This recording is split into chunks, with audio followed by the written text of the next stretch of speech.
Is this on? Oh, it's on. Don, why don't you take one of these too? And I'm figuring we'll just tag team this. I'll click through the pictures, and if it's one of yours, and ask you to talk about it. And, we've not had a chance to rehearse this yet. We just simply met and talked about the pictures we wanted. So this will be serendipitous, I guess. But let's invite casual, very good, yeah. So let's just take a minute to invite the Spirit of God to be present to all of us. Let's pray. Dear Lord, thank you for making us part of one body with the whole world church. And thank you for this experience. And we pray that all the treasures of memory, love, and relationships that we bring back will indeed plant deep seeds of faith, hope, and love in us and bear fruit. As we pray in Christ's name. Amen. And the strange alarm sound you hear, I don't know when it's going to go off. That has to do with the elevator, so there's no fire or anything like that we need to worry about. Maybe we should tell a little bit about our clothing here too. The fabric that we're wearing right now was commissioned by the Mennonite Church of Burkina Faso for this 40th anniversary celebration. And the main message is from 1 Samuel 7. The word Ebenezer, meaning to this point the Lord has helped us. And so that was one of their theme scriptures or verses for this celebration. Normally what I'm wearing also has matching pair of pants, but I'm going to switch out into something else during the worship service, so I didn't bring the pants that go with it. This is called a derkeba, which in Jula means just big shirt. You want to tell about your clothing and how you got it? Well, mostly Matthew told the tailor what we wanted. And I thought I was going to get a dress, and when I went to pick it up, I got a skirt. So then we ended up having to take the material from another tailor later and to get the shirt. So, but there's scripture verses in French, right? Angela. Yeah. All over the material, and it is amazing to see how many different unique and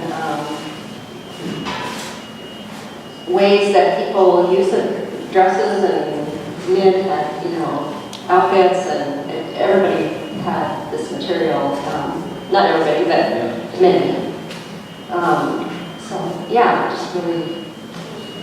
You mean throughout the country you saw this material?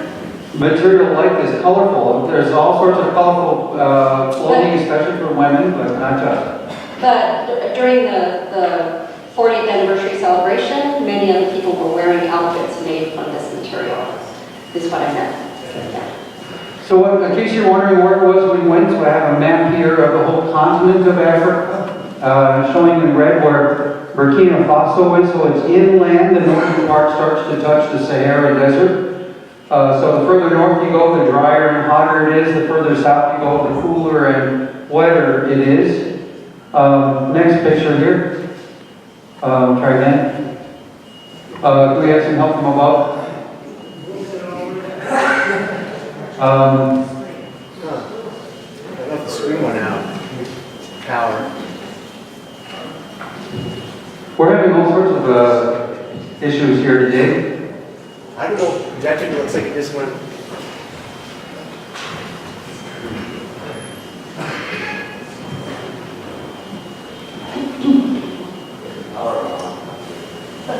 Oh dear.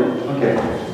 Well, the next map is supposed to show where in the country we went. We flew in. See, we left on the 15th of November, and on the 17th, after a lot of time in transit, we got into the capital city of Ouagadougou, which is sort of in the middle of the country, and went to the southwest. Just an ironic thing.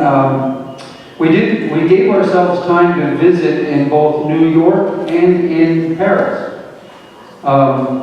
In New York, we did get to see the 9/11 memorial and a few things related to that. We figured out the transit system there in New York just in time to never have to use it again. learning certain, okay, we can, okay, that's us in the airport getting ready to go. And, wrap up Yeah, on the plane. yeah, I guess it was cold on the airplane, right? Yeah. It's always- Who did you fly? Who? Delta? And then they're affiliated with Air France. So, this is actually a water feature. There's water that cascades from the top of those walls, and around the edge of the wall are the names of everyone engraved that were killed. This is the 9/11 monument. The 9/11 memorial in New York. This is where the building was. So the way the water just streams into that square hole, it just is really striking the way it depicts the emptiness and the void of where that building that once stood. So. This was kind of touching too because everywhere we went, we were going through security, major security, 2-3 times, New York, Paris, Ouagadougou, and everywhere. And it had to do with this. So this is how we started out the trip, seeing this. Let's see. Don, you took this photo and the next one. This is one of the buildings that replaced the Twin Towers. This was right next to the memorial. So that's rather striking the way it's constructed. So you think that building is so tall that it just goes to those points? That it's extending that high, but then I think the next slide shows from the side a little bit. Well, that, yeah, I had that one up previously there. It's the previous one, okay. Yeah. Let's see if I go this way. There we go. You can see where it actually is designed that way, but it's still, it was so high that the cloud, you can see the reflection of the clouds going by on the side of the building. And so you turn one way and you see this hole where the building once stood, the 9/11 memorial, and you turn the other way, and this is what you see. So it was pretty striking. And it was something too to be along the, I don't forget what street it was, but you see all the swanky stores in Manhattan, Saks Fifth Avenue and all that stuff, and then compare that to where we will be and what we will see when we get to Burkina Faso. And, So yeah. when we stopped in Paris, Yes. you can actually go on, you can Google search anything, right? And so 3 hours in Paris, you can Google search and say, what can I do if I have 3 hours in Paris? We got to Paris and it was very foggy, and they were having the yellow vest transit slow down, and so they advised us to not even try to get on the RER and go into Paris. So we spent 6 hours in the airport, but that kind of gave us a little chance to rest and that sort of thing. And we needed it too to find our way from one part of the airport through security to other parts of the airport and to get out. The ironic thing was then after we got off the plane, I asked a lady at an information place, so where can we catch the tram that would take us into Paris? And she said, oh, you don't want to do that right now. It's a major strike. If you've been watching the news about that. And by the way, feel free to raise your hand if you have any question at any point during our talking here. And I thought that is so ironic because when we had lived, Becky and I and our daughter Claire had lived in Brussels 30-some years ago, I finished up my French language study about 2 or 3 weeks before we were to leave for Burkina Faso. So I thought, hot dog, I've got all this time to travel around Belgium and France. I'd be back in a day and just put Claire in a little snuggly on my chest and go off to see famous places all around the Ardennes and around that. And wouldn't you know, those weeks there was a transit strike. So I basically nailed down to our immediate neighborhood there in Brussels. So when we get off and I asked the lady about going into Paris, she said, I'm sorry, monsieur, there's a strike. I thought, oh, they knew I was coming. So before we even did this picture, Yes. when we landed in Ouagadougou, it was nighttime, it was hot, it was humid, and we were met by military police. as we got off the plane, that shuffled us towards a shuttle bus, but we didn't know, because Matthew was in a different seat, so we didn't know where we were being taken or what was happening, but there's a lot of security, a lot of military police around for security. Probably 85 or 90. Not very good, but They're really humid. but that's like what was it? It was like 6:30 or 7 in the evening. It was Yeah. So it was nice. So, and it was already, you could smell the smoke from the cooking fire. I got off before they did, and I tried to stand somewhere, and when a policeman, a gendarme, with a machine gun, with an AK-47 says, move along. You know, it's like, I'm waiting for them, move along. So, okay, I did, you know, and the same way the next stop's like, I'm going to wait here for my friends, move along. You don't argue with an AK-47, and so finally we get to the main building of the airport, and there I stood and waited for them to come. Yeah, there was about 5 minutes of panic. I couldn't speak the language and it was dark and I was in a place I didn't recognize. But you know, that also is a way of understanding when people come, you know, to America and don't understand the system and that kind of thing too. Yeah. Finally, on the way out, I insisted at one stand with the luggage where I'm staying here with my friends. You know, the lady kept saying, move along. I'm staying here with my friends. Of course, I had lost my voice by that point, and so I couldn't communicate that either. So she doesn't want to see me again, I'm sure. No, but Yeah. So anyway, I want to tell about this. this was a group of women. Again, you can see how everybody has dresses made out of the same fabric. This was fabric that was commissioned by the Burkina Faso Mennonite women the year before, and the church service, it was Women's Day, and apparently they must have this every year because they had commissioned this fabric in 2017, so I don't know why we don't have a Women's Day, but maybe we should. Yeah.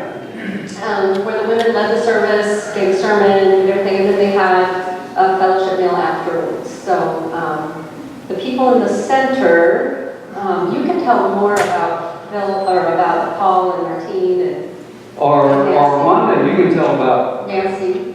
Nancy was the song leader, and then the woman on the left was the one who gave the sermon.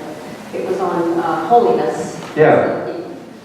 And Paul and Martine, a couple, they're French couple, they're linguists, and they started to work on the language that Fabe is translating.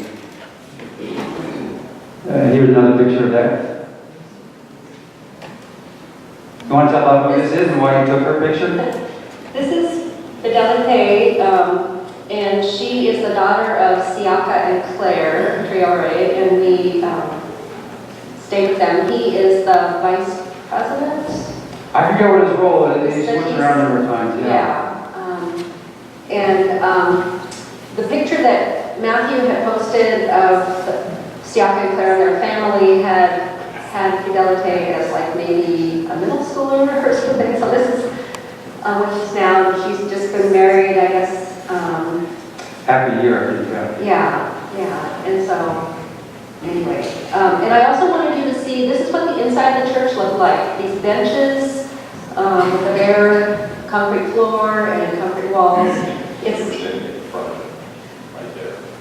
Yeah, and so, and behind us there were doorways, and those were attached to some of the dorms where the university students were staying. Right, yeah, it's housing, it's a combination church and housing for university students, Mennonite students coming from other parts of the country.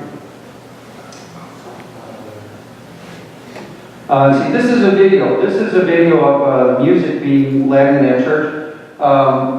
Some of it is in French, and then some of it is in Jula, and it's one of the few churches in Ouagadougou where they worship and sing sometimes in Jula, but that's where the people come from the Jula-speaking parts of the country. So if we can play this video, you can hear a little bit of the music there.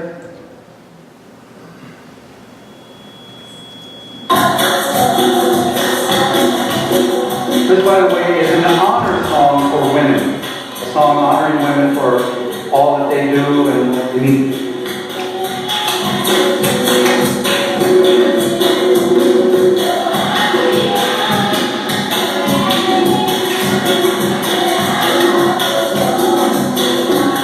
And these are the university students playing this song.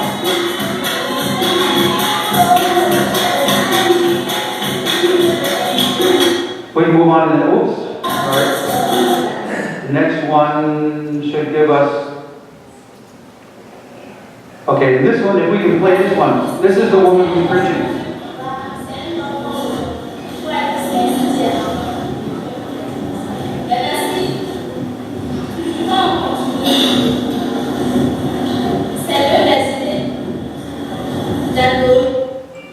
Okay, like I said, it was all there was on that. Okay. We get to the next picture. Okay, that's a picture of me. This is just after I read the letter that our church leadership prepared and okayed, and many of you signed. And then we're having lunch there. And the pastor there is Bonanzaro, fluent in English, but also Julo in French and More. And he's the pastor of that church. And Kelly was sitting next to me. We were having a wonderful meal there. I did ask why, if it's Women's Day, then why did no guys prepare this meal? I didn't get one. No answer to that. Okay, from there we went to the major city. We're heading southwest towards the border with Mali and Ivory Coast.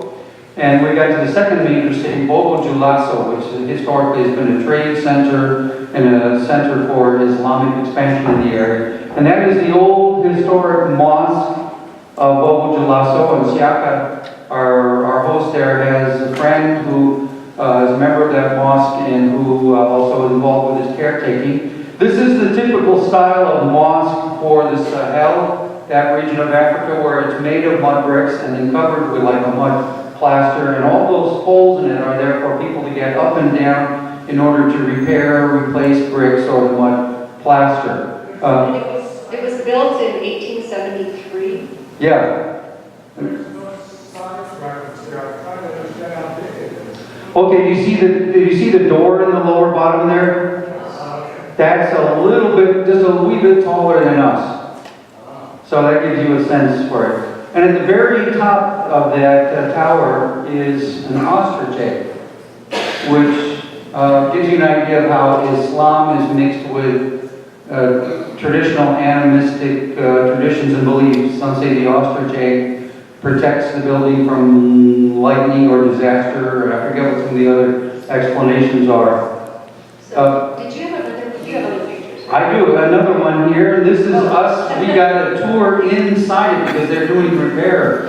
And we got up on the roof, and somehow or other I get that picture there. And that's us going down through a narrow staircase. Dawn, I highlight dawn down in the depths. Yeah. So we got a tour through it. We saw where the imam speaks and where the worshipers pray and everything. But it's being rebuilt and refinished and expanded, and people meet at another place. Any other impressions on that? The reason we got to go in there was Siaka was friends with the imam. Or, yeah, the caretaker, I think. Or administrator, yeah. And made special arrangements for us to go down into it and to get this tour. So it was a very special tour. Yeah. That we were able to go on. And I wasn't even sure if they would let me be part of the tour as a woman to be able to go in to that area. But when you go back, you don't have to go back to the other slide, but the slide that shows outside and and it showed kind of, it looked like a mud fence.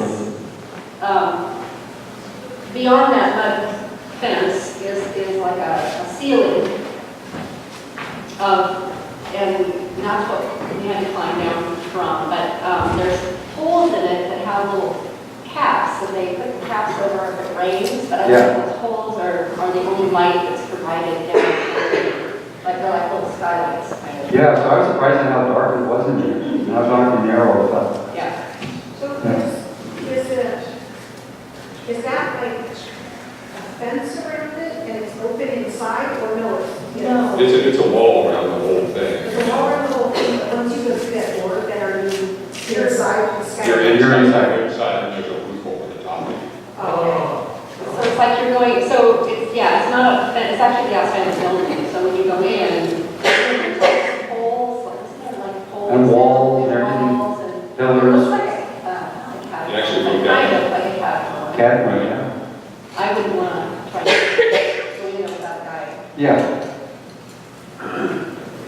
Okay, and then later that evening, we got to meet Samuel Traore, and it was nighttime, so that's the best we could get in terms of a picture of the motorcycle that our VBS raised money for.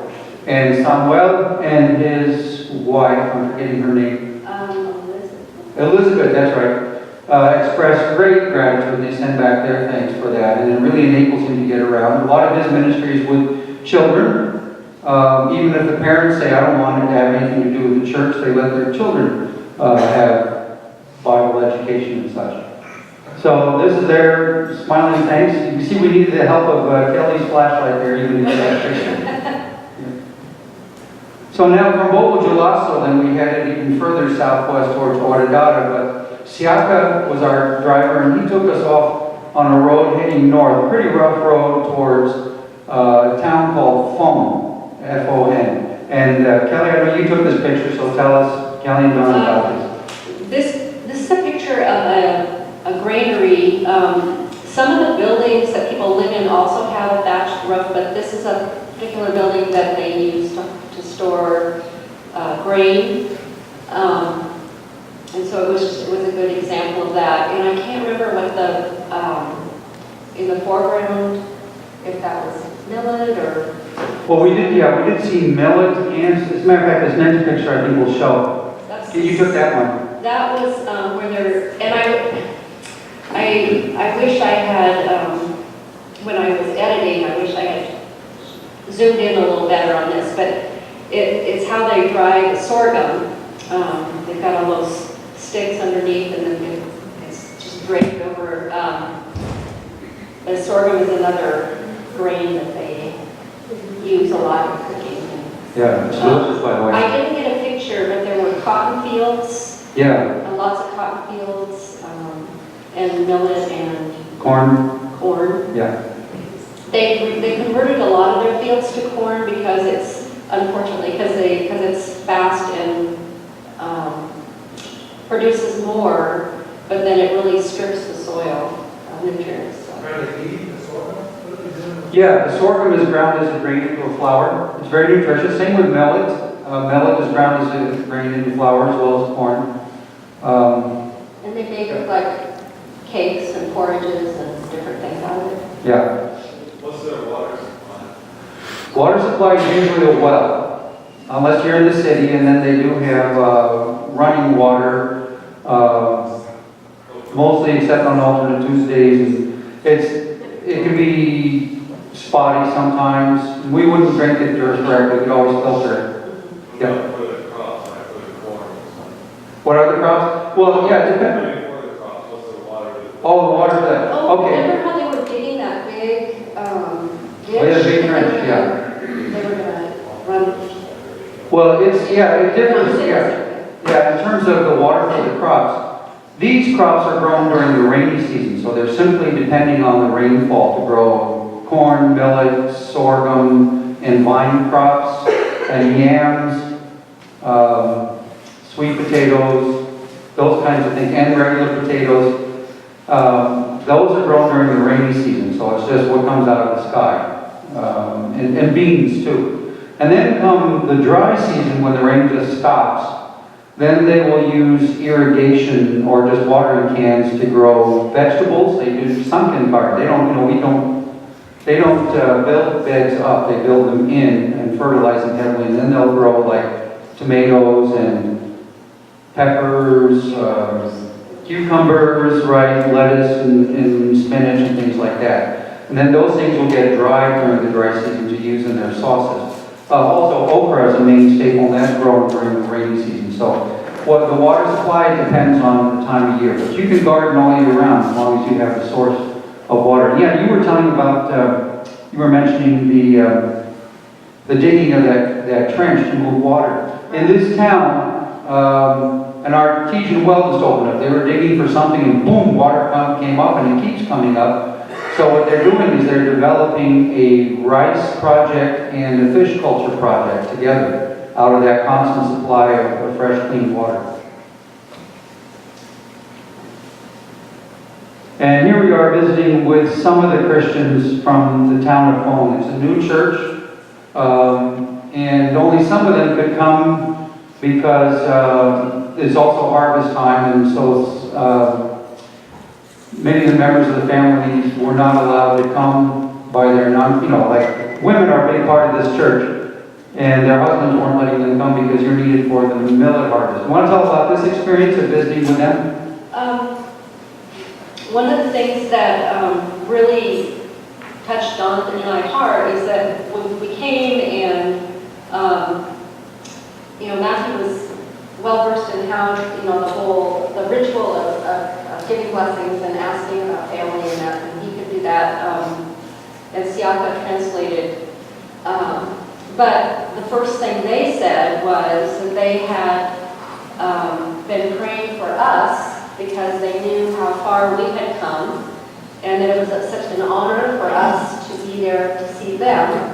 And they also said they've been praying for Zion, and they were really thankful that you allowed us to come. So, and that just really surprised me that they had, that they had done that. That was really touching. And that's the church building they have, and they said it's already so crowded that they're meeting most of the time outside. They're just hoping as they get more people and put some money together, they'll build a newer, bigger sanctuary. And in this culture, giving gifts both to your host and the host that reciprocates is a part of their culture. You don't have a picture, do you? I do. Oh, okay. So as we were leaving, we were handed a chicken. They're still alive, and they proceeded, instead of having a live chicken in our truck, running around, they proceeded to go get a box and cut a couple holes in it so the chicken could stick its head out. And so we carried it around the chicken in a box. So we got quarter hour. Which came home with meaning, chicken in a box. And that it was handed out to two young boys, one with a big knife in his hand, and they went off to take care of the chicken. So. And you don't turn one down. You know that this is like them giving you their favorite motorcycle. They live on the edge of survival, but you do not turn something like that down. They also had a meal for us. And Yeah. Very gracious, very gracious. Yeah, go ahead. Hold your mic closer. Okay, yeah. Closer? Okay. And this is just to give you an idea of road conditions. We're heading back, and this is who we share the road with. Kelly, did you take, or Don, this picture? Yeah, this is the road across the street, and we had to wait.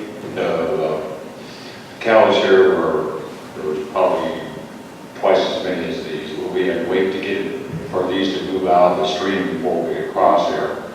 And the bed of the river was kind of rocky, so we bounced our way around and gives a whole new meaning before we were riding cars. Yeah, we didn't wait too long. We had to sort of honk and drive our way through there. But part of what we wanted to go slow because apparently if those cows decide that they're going to kind of slide their horn along your vehicle, it can cause some pretty good damage. So. Yeah, you've heard of cars being keyed? Yeah. You're harder to be going horn, yes. When you go through a cattle jam. What were you driving when you were there? We were in Siaka's vehicle. What was it? Like a It was Mitsubishi. a Mitsubishi, but it's like a Land Rover. I mean, it was- Yeah. It was pretty Small heavy, and we definitely needed it. Most of this road, well, probably half this road, we were crawling along at 5 or 10 miles an hour at the most, going over, very uneven roads. Which also, one of the things when we went from Waga to Bobojalaso, it took us 6.5 hours by bus, and the road was paved, but there's all kinds of speed bumps every time you come to a village. So villages and towns may not be that far apart, but there's a lot of time involved in getting from one place to the next. And then the security stops too. Yeah. stops where we had to come out of Bogota also, you know, they check everybody's passport. And then going into Oradar, it was the same thing, you check all your passports. And then all along the road, there's speed humps are prevalent. And they're like every 2 miles even on the highways and downtown. So that was always very interesting. Yeah. I took this picture because you see the cyclist there. We got a sense for Don's next reason for going to Burkina Faso. Riding in the, you've heard of the Tour de France? Well, it's the Tour de Faso that Unfortunately, it had already occurred. It had already occurred, right? Yeah, but I sometimes introduce Don. I mean, people were impressed. You know, I introduced Don as un grand cycliste, a great cyclist. So they liked it there too in Burkina Faso. It's one of the countries with the most bicycles per capita. And now, yeah. Things don't change. Right. So this picture is pretty poor quality, but we wanted to get a sense of, many people riding their bicycles is very utilitarian, and they're carrying firewood, they're carrying chickens, mattresses. I mean, it was unusual to see a bicycle that didn't have something on the back of it. So. And this is on the road to Samogoyiri, which is where Fabe and his family and that church are. I had told Don and Kelly that I don't think the road is that long, and I don't think it was too bad. It's amazing how selective memory can be. It was probably worse than the road to Phone for both distance and difficulty. But yeah, this is one of the many sites we saw along the road that people like this, or there were a lot of people with short-handled hoes that had thin blades on them that were just put over their shoulders, and that's for digging like yams and potatoes out of the ground. And yeah, tell us about this one, why you took this one. I took this picture. It's not the best picture, but what I wanted to show is that there were a lot of orchards of cashews and mangoes, and they interplanted, like underneath the trees, there's where all the sweet potatoes and yams are planted that they were harvesting. So, and they called the cashews, Avi said, called it our cacao, our chocolate, because it's such a good cash crop for them that they rely on. Right. And they taste so much better there. Yeah. I just have to say. I've had the experience before of somebody stopping and saying, "That's my farm," and you look at it and it's like a mess. You know, trees and scrub and grass and little mounds and everything. But it's a form of agriculture that works there, intercropping things among their fruit and nut trees. And so, if we've been, other times we see intercropping where there's stalks of millet and with beans growing up the millet and mounds, bigger mounds for the yams. So it's all intercropped together, and that's a traditional way of doing agriculture. That works better for that kind of environment. Are there dangerous snakes? Yes, we did not see any this time that I remember, but I remember one time back in the 80s when we were there, I was driving a Peugeot 404 pickup truck with a bunch of Burkina Faso sitting with me in the back, and this big black mamba goes crawling across the road, and the mamba, you get a bite from that, you don't have much time to think about it, you're gone. And so, of course, me being from North America, this big black mamba going across the road, I hit the brakes, because I brake for animals, right? And this big cry goes up, "No!" Because one, it's dangerous, kill it. Secondly, it's protein, we could eat it, so these crazy North Americans. Breaking for a black mamba. And so here you're getting to Samogoyiri, the rural community of Samogoyiri. And here we are in the courtyard of Fabe Traore. Fabe is over on the right of Don. He's on the left. He's on Don's. Oh, Don's right, yeah. Yeah, Don's right. And then our driver, Alakani, which means God is good, between me and Don and You know, the one, I will never wear that shirt again. I didn't realize how bad it looks. I don't like that color combination, but there was at least one time where Don and Kelly said, oh, it's such a relief, we could tell where you were in the market by that shirt. Yes. Yeah. We were sitting under a mango. So this was Thanksgiving. And after we had shared a meal with them, I had said to Avi that, you know, I explained about Thanksgiving and how in America our families were. Avi, you mean his wife, Avi Bata? Avi Bata. Yeah. How our families in America were preparing turkey dinners and everything. And she said, I was going to kill our turkey this morning, but it was laying eggs, so I decided to let it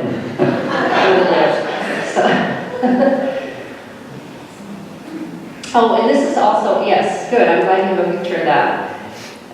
This is how they eat oranges and to get juice. So they only peel it halfway down and they cut off the top and then you squeeze it and the juice comes up and you suck the juice out of the top of the orange. And it's very refreshing in a hot climate. And that's Fabe showing us his hospitality. And those oranges are green because in America they dye them. So they were ripe, they were sweet, they were wonderful. Mm-hmm. So. And this is the livestock project. We raised the money for all the walls and the chicken houses back there. And this way they don't wander off at night and get stolen under the cover of darkness. And some more for the pigs there. Just a little story about that. The Oradada Church, I remember, makes peanut sauce on Christmas with pork in it. And I remember asking them, well, wait a minute, you make it with pork, your Muslim friends, you can't share any with your Muslim friends. And I said, well, there's kind of a conspiracy going on. Muslim friends come around and ask, are you going to have long-nosed sheep for Christmas this year?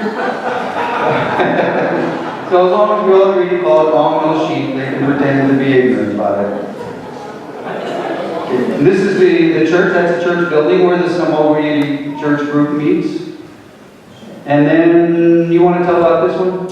So this was one of the areas, one of the buildings that I think I really, I was really touched by.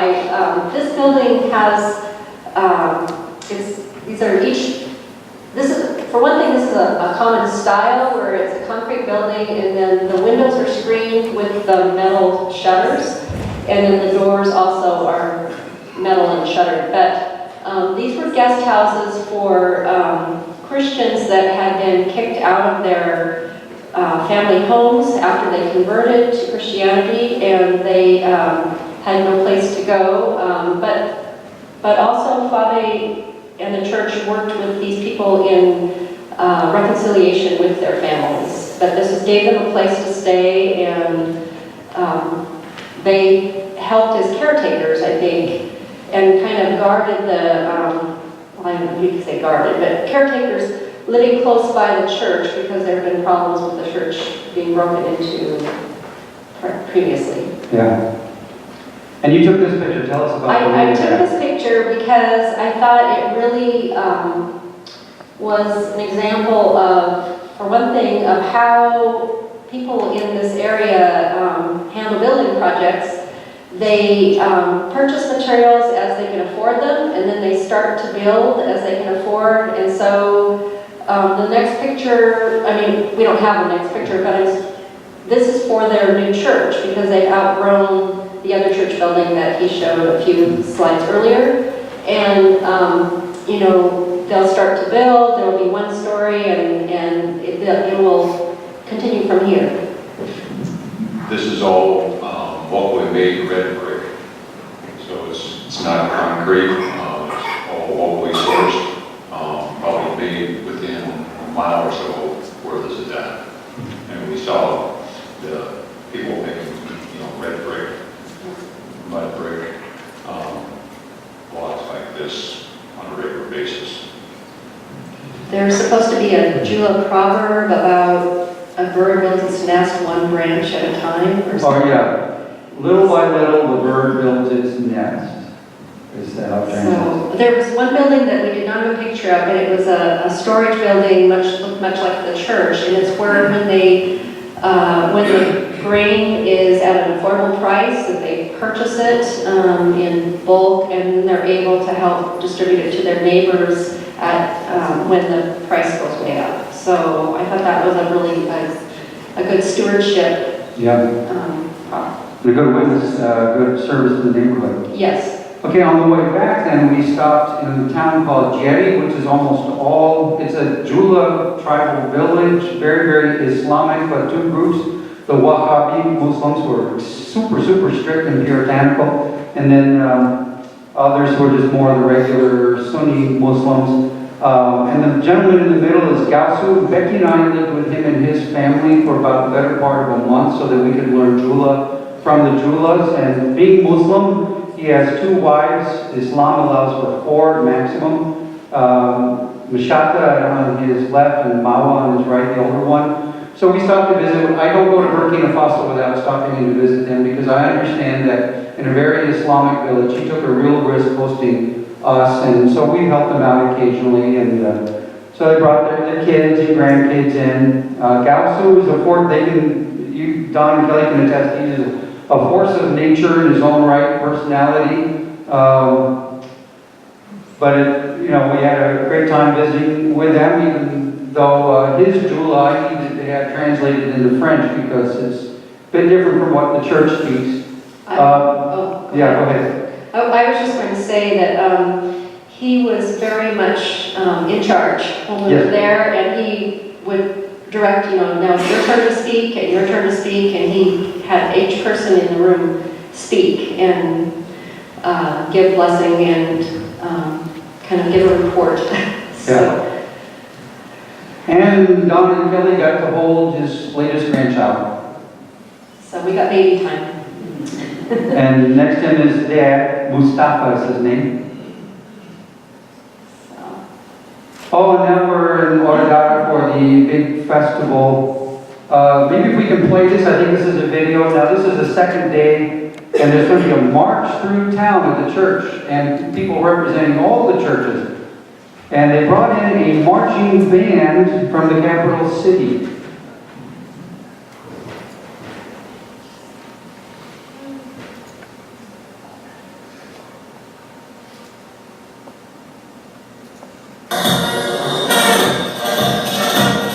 That's the first time I've ever heard that melody here.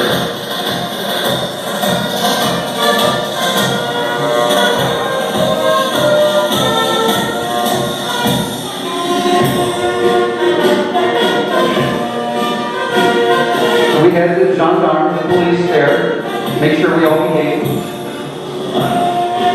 There's Bobby.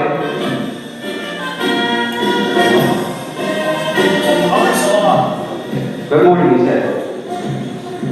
You'll see the names of people representing their various churches and some of the mission team.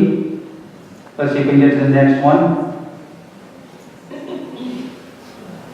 Here's some more pictures of the parade going through the town of Oradada. The Church of Kangala, the Church of Banzon, Church of CPP, and other towns. There were about 25. 25. When we left, Becky and I left, there were 4. There's now 25. Here's another video of them marching in. The Church of Jiguera. We can play that one and you can hear the sound. Whoops.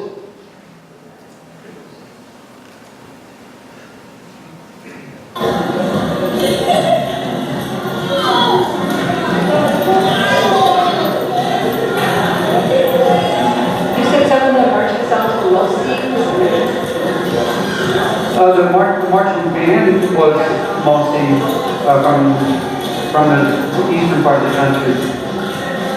So this gives you just a sense for how big this group was.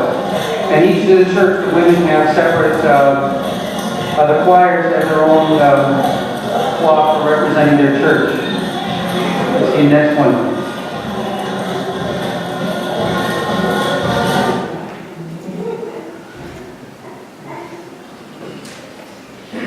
Okay, let's see, maybe I should back up. There should be one before then. Okay, that's the original church building that Becky and I knew when we were there in the 1980s. It's now a storage depot, basically. This is the new church building. holds about 4 or 5 times as many people easily. This is what it looks like on the inside, and these again are people visiting from all over the country as well as the churches and around the world. And here's another video. I want to hear some of the music here that we heard that day. Whoops.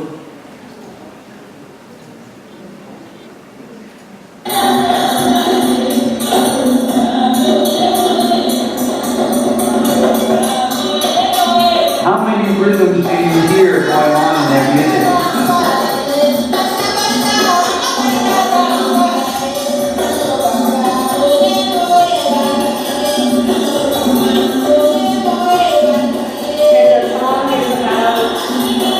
This is sweet. Let's give praise to God. Let's give thanks to God. So that was something that I really enjoyed too, that the singing, the dancing, it was all in very worshipful.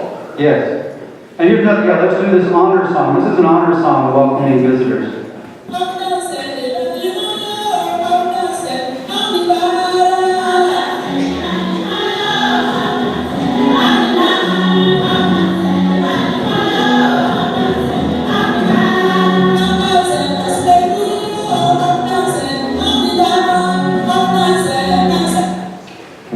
That was Cecile Koulibaly, the wife of the pastor there in Oradada. Let's do another one here. And Another one. this is Abibada, isn't it? Yeah, that's Bobby's wife leading this choir from some over here. Beautiful, beautiful.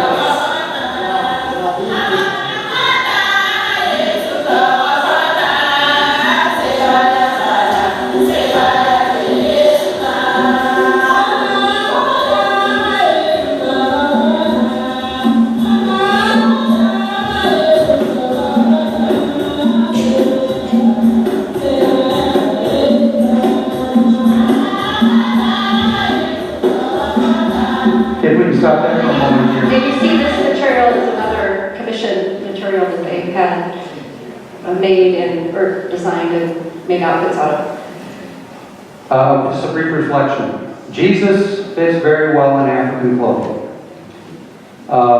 And what you saw there was an example of the honor song that maybe women in the village would sing when a dignitary comes to visit. That is now part of the church, and these are sung for God. That's me reading the letter that we commissioned here, and it's being translated into Jula by somebody else. I read it in French. If you want to talk about this, I know you kind of hit it all with this gentleman here.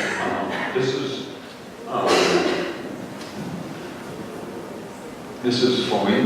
He's a pastor from one of the churches that's up by Ouagadougou, up in the hotter section. I got to know him. We were seated up front, and he was, all the pastors were up on the stage, and whenever there was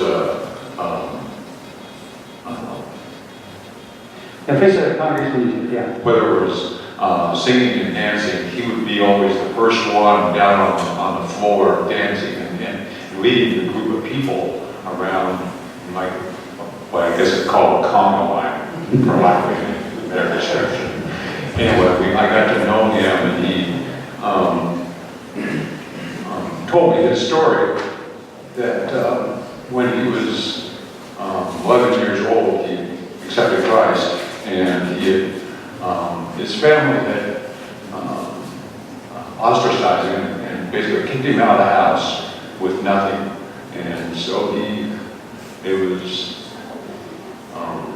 quite a moving story, and since then we're emailing back and forth, sending pictures back and forth. But he could speak, somewhat fluent English, so that's one way I can kind of connect with him. So. Yeah. But can you give a little background of the church where he was ministering was primarily an area that actually tribally had been in conflict? Right. He is the first pastor from the eastern part of the country who is of the Mosi tribe in the Mennonite churches. Mennonite churches have worked more in the Jula-speaking part of the country where Jula serves as a trade language between tribes. So he's the first of that, and he's working with a group, the Gurunsi, south of the capital city. He is ethnic Mosi. The Gurunsi and the Mosi have not gotten along and have some bad blood in their history, but he is a pastor of the church, one of the first churches in the Gurunsi tribal community, and he's learned their language. And so what you see is, yes, evangelism plus ministry of reconciliation. Let's see, this is a video. Tell us again why you wanted this one shown. This was typical on how the ceremony was performed by the speakers. There would always be two people, one speaking in French, one speaking in Jula, and it'd be like they'd make a statement, and then the translator would translate it, and then it'd just go back and forth. It's like a sing-song, almost a rhythm going, because the Jula translator was very quick at translating this. It was all very interesting to watch, and this was the way the whole ceremony went. But also how animated he was. Yeah, and Siaka was the one speaking, and he's very animated and very, a forceful speaker. So let's, go ahead. Unfortunately, when either Matthew was translating for us or they had someone sit with us, Felix, who translated when Matthew was preaching. So we were very thankful for the translators. If we can play this one, we'll hear Scott here. We'll get a style for his oratory.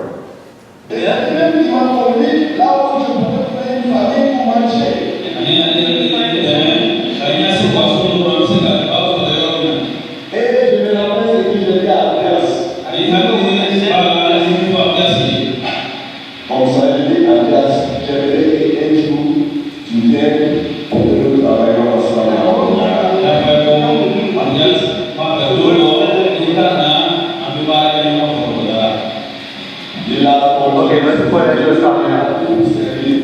One of the things that we reflected on was, the West African type of oratory, which often engages the audience, is very much at the root of African American preaching here in the U.S.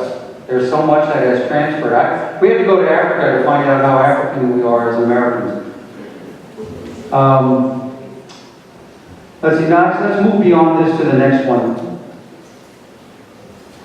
Okay, I think this is one of the last pictures.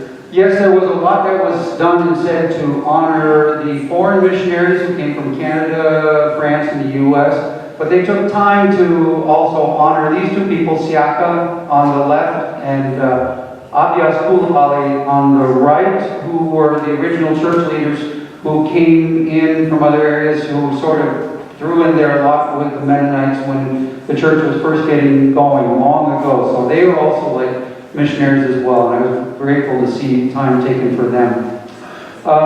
Let's see, any other? Well, they also had, we don't have pictures, but they also had representatives from the Christian Missionary Alliance and the Catholic churches come, and they recognized their roles in the early missionary journey, I guess, in the 70s. Or, well, Yeah, the 70s, yeah. Yeah.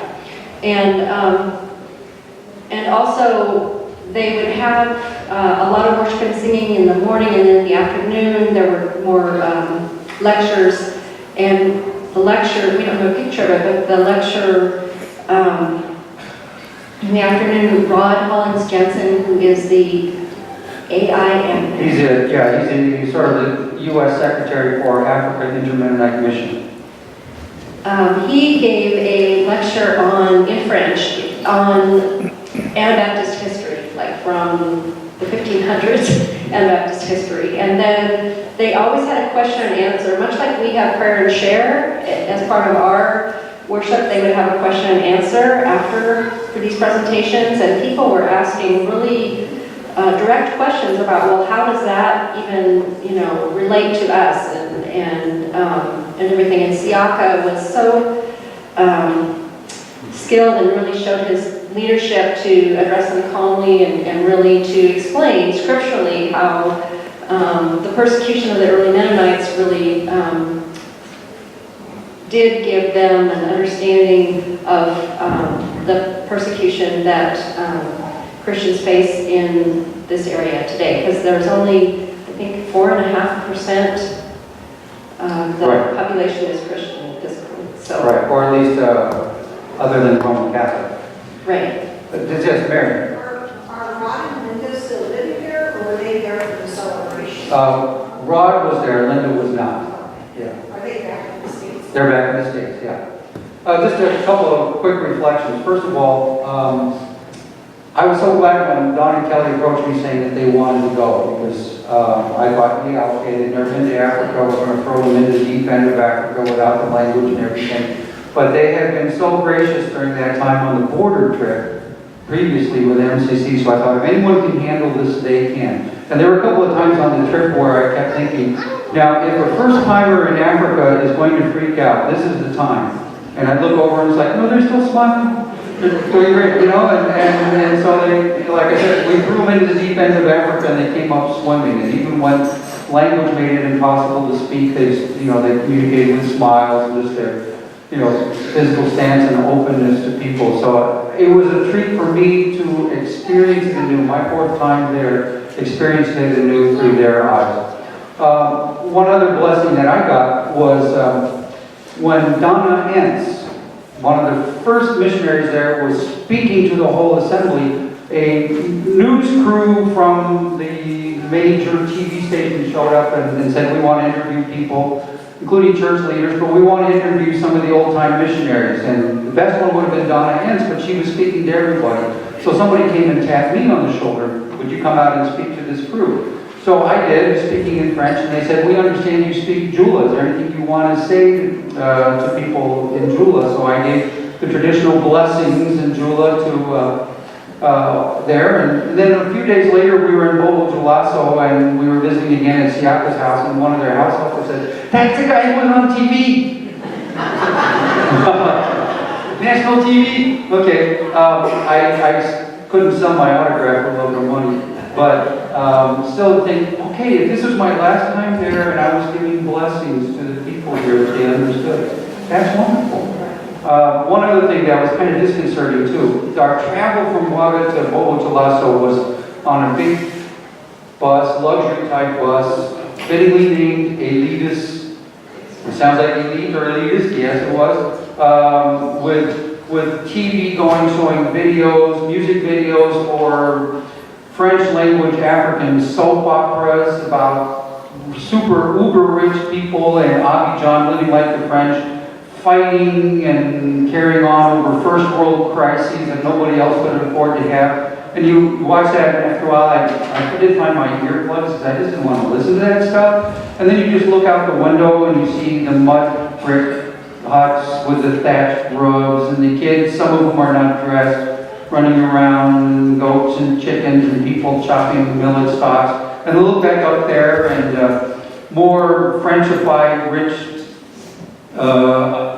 Ivory Coast people having breakdowns over the cost of their new Mercedes or something like that, and then more of the mud brick huts and things like that. And it's us zooming through in this bubble of insularity and prosperity while other people are just trying to make it from day to day and thinking, they really don't look more miserable than the people having their first world crises on the TV show there. I can't wait to get out of this and into that. So, There were some of the mud brick houses had satellite dishes though. Yeah. I had a picture, I didn't put it up there, but I have a picture of that. So and electricity and lots of cell phones, so. There was a lot of solar panels on a lot of these mud brick houses too, probably to power their cell phones, I would think. probably. And if you've ever spent the hot season in a cement brick home with a tin roof and a mud brick house with a thatch roof, you'll go with a mud brick house with a thatch roof. Yeah. Anything else? What's that? No. I don't think that's, I think that's it. Just that Nicodem was kind of like the last speaker, and he's a young pastor living at the mission and with his family, and he spoke about plans for their 50th anniversary, how they're already making those plans, and just, it's a church that's growing and thriving and moving forward, so. Well, thanks, everyone. We better wrap it up here because something happens after this in a few minutes. Anything else? One thing I'd like to share, Yeah. one of the blessings that we got from this was to watch, when we were in Guatemala or other places, was to watch Matthew interact with the street people, vendors along the side of the road. A couple times we walked to the church, which was about maybe a mile and a half, and it was lined on both sides with street vendors selling, what have you. And every time that Matthew would say something to Jewel to one of these street vendors, this conversation started, and they'd start smiling and laughing, and it was so much fun to watch this. It was pure entertainment. All right, thanks, everyone.